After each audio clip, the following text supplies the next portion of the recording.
Well, it's time for another Luton Town Premier League preview as we look ahead to a full weekend of fixtures in the Premier League, preceded by Luton's game against Liverpool on Wednesday night, which has been moved forward because of Liverpool's participation in the Carabao Cup final. There's also a Tuesday night game in the Premier League, so we will feature that scoreline just for a bit of fun as well. And as always, I'll be encouraging you to get involved down in the comments. If you beat or match my score when predicting this weekend's Premier League fixtures, you will get a shout out in the next recap as we look ahead to a big game next weekend for Luton Town against Aston Villa. But for now, we're going to look ahead to Liverpool versus Luton on Wednesday. And to do that, we need to have a look back at how both sides got on at the weekend. Of course, it's a little bit of a double-edged sword this, because Liverpool have had an extra day and a bit's rest. They played on Saturday lunchtime, one of the few occasions that Jurgen Klopp can't complain about the early Saturday fixture. But they have got a Carabao Cup final coming up on Sunday at Wembley, whereas Luton Town have got 6 days off after before their FA Cup tie against Manchester City, but had a day and a half's less rest by playing the last game on Sunday evening against Manchester United. What a game that was, by the way. I know you want to go through the old Sunday League cliche that you all will have heard. You can't give a team a 2-goal lead, and that was proven against Manchester United. But boy, after that, it was some game, wasn't it? Possibly Luton's best performance of the season after the first 10 to 12 minutes. Carlton Morris with a goal back and so many chances after. Of course, in the second half, Luton had to be aggressive, take risks, leave 2-on-2 at the back on the counter quite often. And it did mean that United had a couple of clear-cut chances towards the end. Thomas Kaminski making a couple of great saves and Sambi Lokong got one brilliant block. Let's be honest, the game probably would have taken a different look if Casemiro had got his second yellow card, and I completely understand and agree with the argument that the first yellow was very soft, but it doesn't mean the second yellow isn't one, and there's never been a more blatant second yellow. I'm not actually sure it would have helped Luton, I'll be honest with you, if United had sat back with 2 blocks of 4 and just one in front. So overall, I'm not sure it has as big an impact as many have said, but there's no doubt the game would have looked different, and United maybe would have had less of that counter-attacking threat that we had to worry about in the second period. And of course, in stoppage time, from the set pieces again, just a glance at the woodwork away from being a 2-all draw. But great to see some players making an impact. Of course, the big worry is that Adebayo is out and picked up an injury in the warm-up. Cauley Woodrow did pretty well though, albeit that yellow card in the first half did hinder him from pressing later on.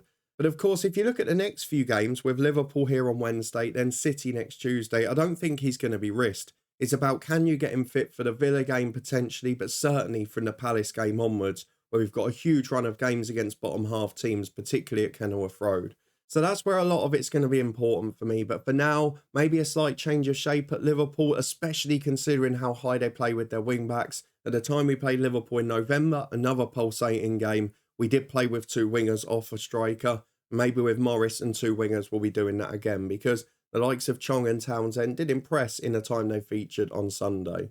But overall, a really good game for Luton, and to be competing with Manchester United, to be forcing time wasting from them, to have the referee pointing at his watch all second half before giving 4 minutes of added time. But as it is, we're forcing teams like Manchester United to manage the game, to slow things down and to cling on for dear life towards the end, which is an incredible effort and an incredible journey from where we've been. So in the grand scheme of things, with a bit of perspective, not a disaster for Luton Town. For Brentford v Liverpool, it was a really good Liverpool display, a very incisive one, a very ruthless one on the counter. I actually watched most of this in the concourse at Leyton Orient v Burton, which was an interesting day, but it was a really good game, and it is something that perhaps worries me about Luton's new braver, more aggressive style, is that it will give up chances to a very potent attack. Of course, part of the story of the Saturday is that Liverpool did pick up a few injuries, and maybe that's something that might play into Luton's hands on Wednesday. It's either going to be us on Wednesday night or Southampton the following week who are going to get the benefit of Liverpool rotating. And I wonder if, because they're already in the cup final on Sunday, maybe they'll take a slight gamble against us. But again, they're in a big title race at the minute, so maybe they go for it and then rest people in the FA Cup. I don't know. But overall, they did give up chances on the counter, Liverpool. It's something that they have been a little bit susceptible to, particularly with a couple of key defenders injured. They've given up chances on the break. Of course, youngsters such as Connor Bradley involved. We also know the likes of Jarell Quansah has played in recent weeks. So I'll be interested to see what lineup they go for, and I genuinely don't know. I think they'll show respect, especially given what happened at Kenilworth Road in November in that really great game to watch. But my worry is that Liverpool are a similar counter-attacking threat with a more potent attacking line, and they'll create chances, they'll make them count. I know they had an off day at Kenilworth Road in front of goal, but with Salah back, with Gakpo scoring, there's quality everywhere in that team. And I just worry that it's going to be a little bit too much for Luton. And while I think that we will have to set up a bit differently, because I don't think he'll go two up front in this game, I do think that Liverpool will probably come out on top. And I would gamble that they'll go stronger on Wednesday and then maybe rest people in the FA Cup where they're in an earlier round. So for me, as a result of that, I'm going to go for 2-0 to Liverpool. I do feel with the defensive players Liverpool have got, you'll expect Gomez maybe to come in at fullback just to deal with the aerial prowess and the set-piece threat that Luton offer. It is going to be a little bit harder for us, particularly without Adebayo, to match that threat and have our usual set-piece threat that we would have in most games. So I'm going to go for Liverpool to keep the clean sheet and win by 2-0. But ultimately, this is a free hit for Luton. And then when you get to Villa at home, and particularly after that, the real run-in starts, and Luton have got to find a way to win 5 or 6. But with that out the way, let's move on to the rest of the midweek and weekend action in the Premier League. So to do that, we need to go back and have a look at matchday 25 at the weekend, because my word, there were some surprise score lines and a lot of us got, well, pretty low scores, let's be honest. I only picked up 3 points as most of my gambles didn't pay off. I narrowly missed out on a few as well. And Nottingham Forest getting that second goal in stoppage time, just as happened with the championship predictions at Huddersfield Hull, ruined my opportunity to get that elusive perfect score. But 3 points overall for me. Very low scores across the board and not many with perfect scores, because let's be honest, the games that were obvious were pretty hefty scorelines. Most didn't go for 4-1 Liverpool, 5-0 Arsenal.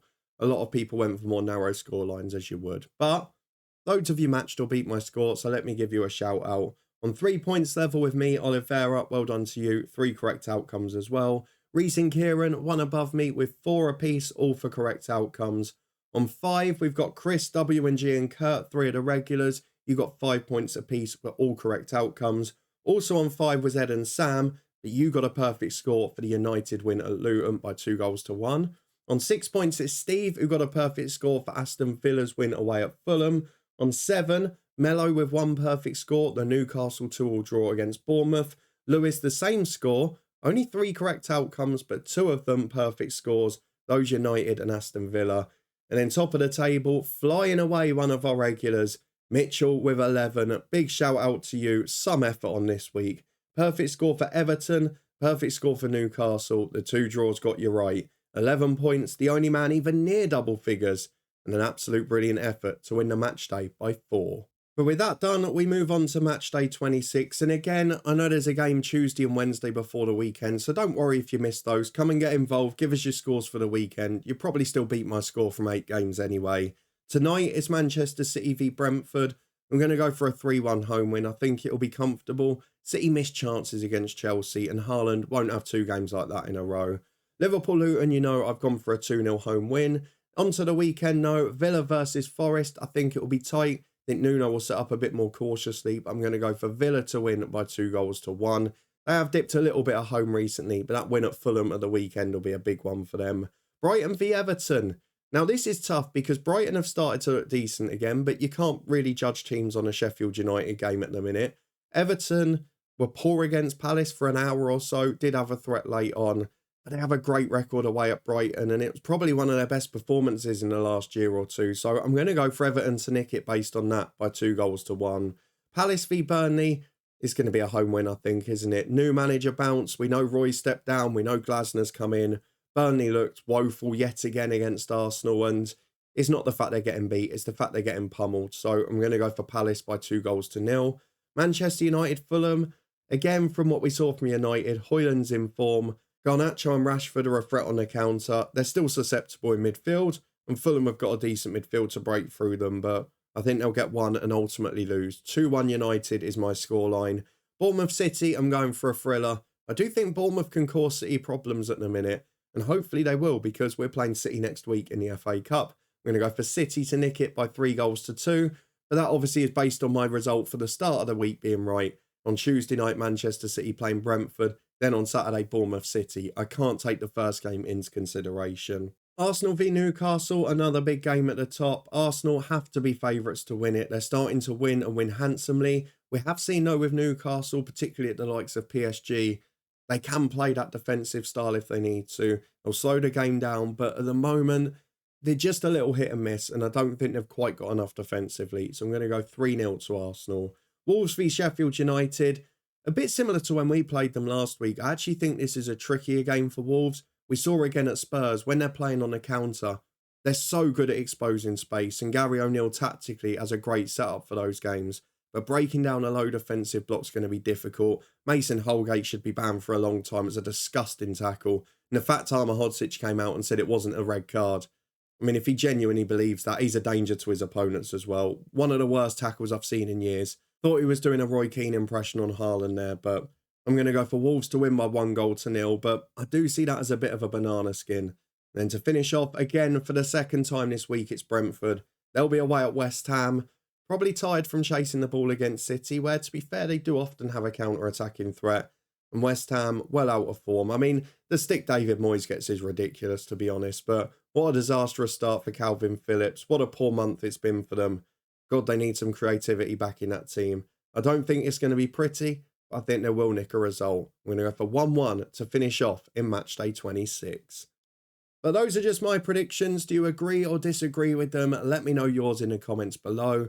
If you beat or match my score, you'll get a shout out in the next recap as we return later next week ahead of a very big weekend in the Premier League. But if you did enjoy this one, please do put a thumbs up on it. Subscribe for regular content from the Honest Football Podcast. We'll be back tomorrow with championship predictions ahead of a busy weekend fixture list there. But thank you very much for watching. Thank you again to HelloFresh UK for the support. Link in the description for them to support this channel and get bundles of money off for the first 2 months. But I'll see you back here tomorrow evening for championship predictions for the weekend's action.